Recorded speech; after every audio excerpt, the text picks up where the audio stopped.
Hello, I'm Sandy Hood. This is intended as a very short video looking at the Strategic Business Leader case study and looking at the Levwell case study that's going to be examined in December 2025. I'm broadcasting from a hotel. I've had many years working in hotels and assessing performance within hotels.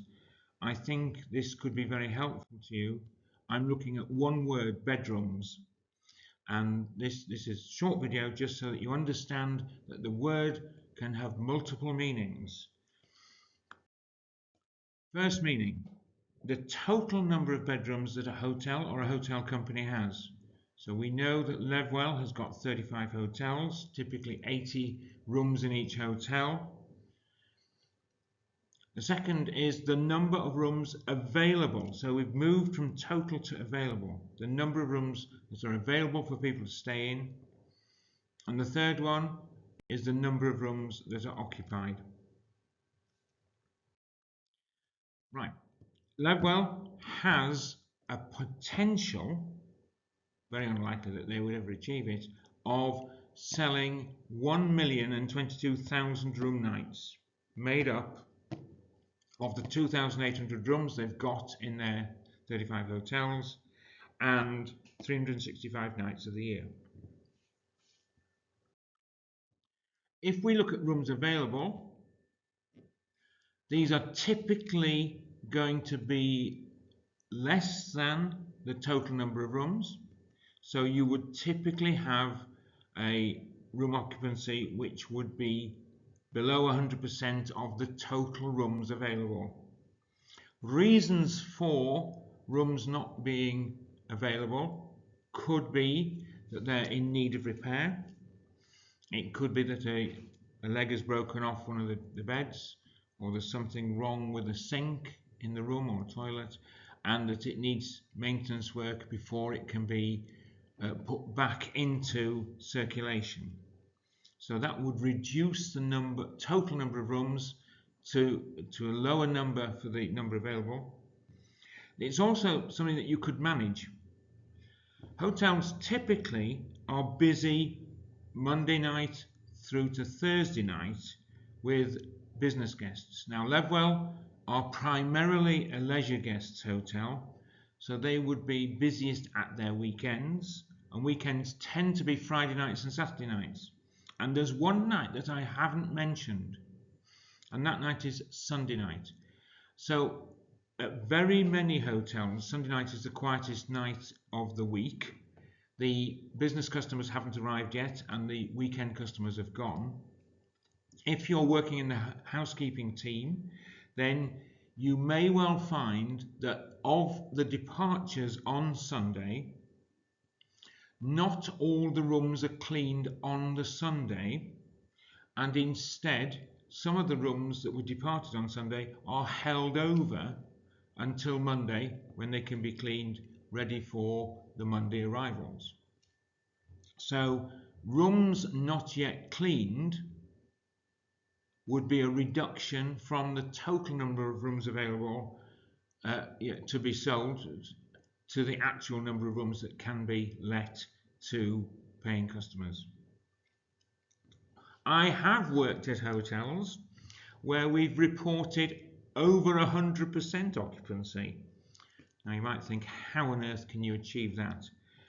Well, typically we look at room nights, and it's possible that we might have a multiple sale on a room. So sometimes people will come and book a room in a hotel during the day and get up to all sorts of activities. But it's more common at hotels at airports, where somebody could be on a different sleep regime, and so they arrive ready to go to sleep, say at 7 o'clock, well, let's say 9 o'clock in the morning, and to get up at 4 o'clock and then depart the room.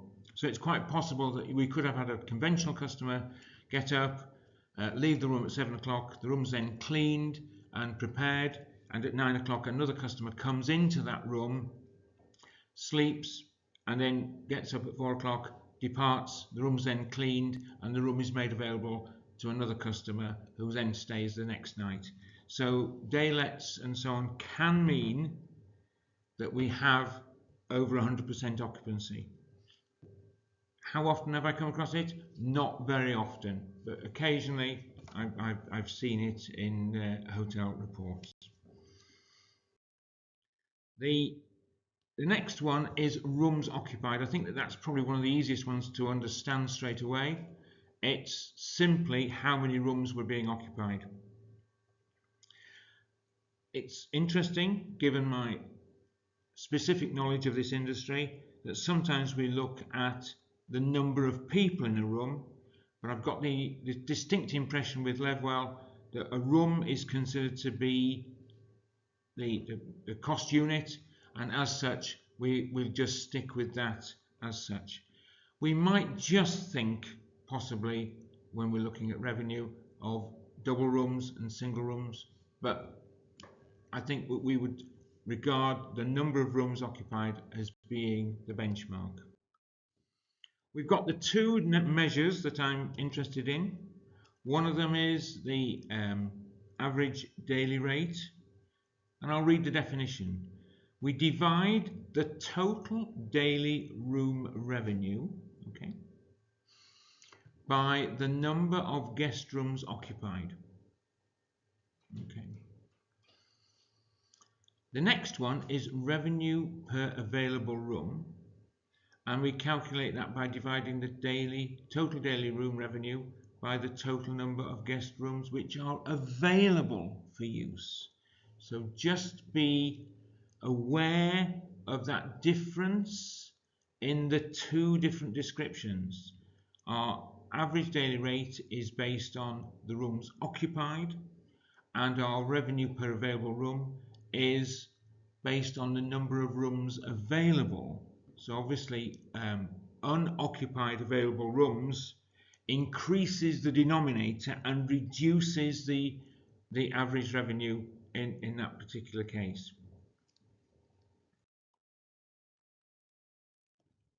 I'm here to try and help you with your professional skills, and as such we've got two to look at. We've got the skepticism, and we've got commercial acumen. So I hope that you can apply your knowledge of this industry that I've just communicated with you quite nicely, and it will support you and enable you to achieve your marks.